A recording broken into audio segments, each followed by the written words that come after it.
आप सभी को स्वतंत्रता दिवस की हार्दिक शुभकामनाएं। मैं आप सभी के समक्ष एक छोटा सा भाषण प्रस्तुत करने जा रही हूँ। इसमें मुझसे कोई भी त्रुटि हो तो मैं आपकी क्षमा प्रार्थी रहूंगी।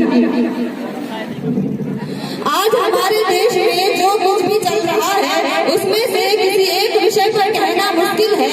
मैं अगर कहूँ तो क्या मैं नारियों का दर्द कहूँ या मर्द को आवाज दूँ, सरकार को भला कहूँ तो चाटुकार मैं बनूं, अगर जो दोष दिया तो देशद्रोह मैं करूँ तो क्या करूँ, निष्पक्ष मैं बनूं न यूं ही कौड़ियों में बिक सकूं, चाहती हूँ बस यही असत्य से निकल सकूं, अधर्म पर कहूँ अगर तो धर्म पर भी चल सकूं तो धर्म पर भी चल सकूं।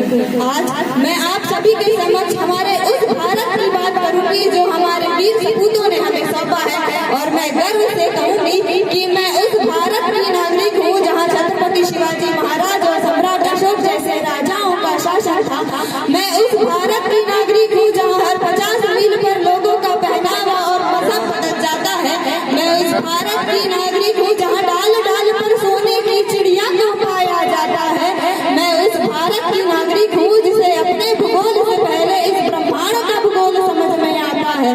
मैं उस भारत की नागरिक हूँ जो विश्व को हितोपदेश और कर्म योग सिखाता है, लेकिन खुद कभी अपना पराया नहीं सीख पाता है। मेरा भारत कर्मण्यवादी का रस्ते गाता है, तीनों लोगों का स्वामी होकर भी माखन चुराता है और महाअवतार होकर भी माँ के हाथों से मार खाता है। जी हाँ, मैं राम के भारत की नागरिक हूँ जहाँ पिता की एक बात पर बेटा सिंहासन त्याग कर वनवासी हो जाता है, वनवासी हो जाता है। भेदभाव और द्वेष मिटाकर, भेदभाव और द्वेष मिटाकर हम अद्भुत संसार करें, भेदभाव और द्वेष मिटाकर हम राष्ट्र का उत्थान करें, अनुशासन पथ के हम अनुगामी, स्वदेश पर अभिमान करें, स्वदेश पर अभिमान करें। हम सब वही युवा हैं जो आने वाले भारत के भविष्य के लिए शासक बनकर इस राष्ट्र का निर्माण करेंगे। हम सब वही युवा हैं जो आने वाले भारत के भविष्य के लिए डॉक्टर, इंजीनियर, खिलाड़ी, नेता, अभिनेता बनकर इस राष्ट्र का निर्माण करेंगे। जरूरी नहीं कि आज का युवा भगत सिंह की तरह फांसी के फंदे पर ही चढ़े, चांद और मंगल पर भी चढ़ सकता है। जरूरी नहीं कि आज की बेटियां रानी लक्ष्मीबाई की तरह तलवार लेकर घोड़े पर ही दौड़े, मेडल लेकर हिमा दास की तरह ट्रैक पर भी दौड़ सकती है। भारत एक अखंड राष्ट्र है, 65 गिनती युवाओं के नेतृत्व की ताकत है। कोई हम पर आंख उठा ले, किसकी भला हिमाकत है, किसकी भला हिमाकत है। अगर हमें भारत को सर्वश्रेष्ठ बनाना है तो ये उस दिन होगा जिस दिन से इस देश का युवा स्वामी विवेकानंद, कलाम और मर्यादा पुरुषोत्तम श्री रामचंद्र के आदर्शों पर चलने लगेगा।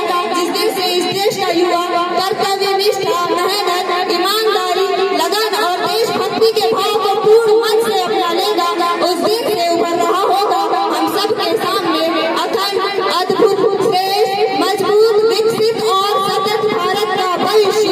मगर जब हम एक भारत श्रेष्ठ भारत के बारे में सोचते हैं तो माननीय अटल बिहारी वाजपेयी हृदय खोल देते हैं कि आजादी अभी अधूरी है, कैसे उल्लास मनाऊं मैं, थोड़े दिन की मजबूरी है, दिन दूर नहीं खंडित भारत को पुनः अखंड मनाएंगे, गिलगित से गालो पर्वत तक आजादी पर्व मनाएंगे, आजादी पर्व मनाएंगे। और फिर दुनिया का इतिहास पूछेगा, रोम कहाँ, यूनान कहाँ, हर घर में शिवाजी जलता वह उन्नत ईरान कहाँ, दीप तुझे पश्चिम गगन के व्याप्त हुआ बर्बर अंधियारा, किंतु चीर कर तमकी छाती चमका हिंदुस्तान हमारा, चमका हिंदुस्तान हमारा।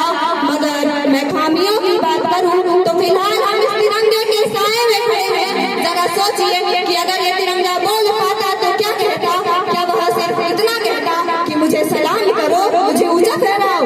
नहीं, वो कहता कि मुझे उठाने से पहले अपने चरित्र को ऊंचा उठाओ। मैं केवल एक कपड़े का टुकड़ा नहीं हूँ, मैं भारत की आत्मा हूँ, मैं शहीदों का सपना हूँ, मैं सैनिकों का साहस हूँ, मैं किसानों की मेहनत हूँ, मैं बच्चों का भविष्य हूँ, मैं बच्चों का भविष्य हूँ। अंत में हमारे वीर शहीदों के लिए कहूँ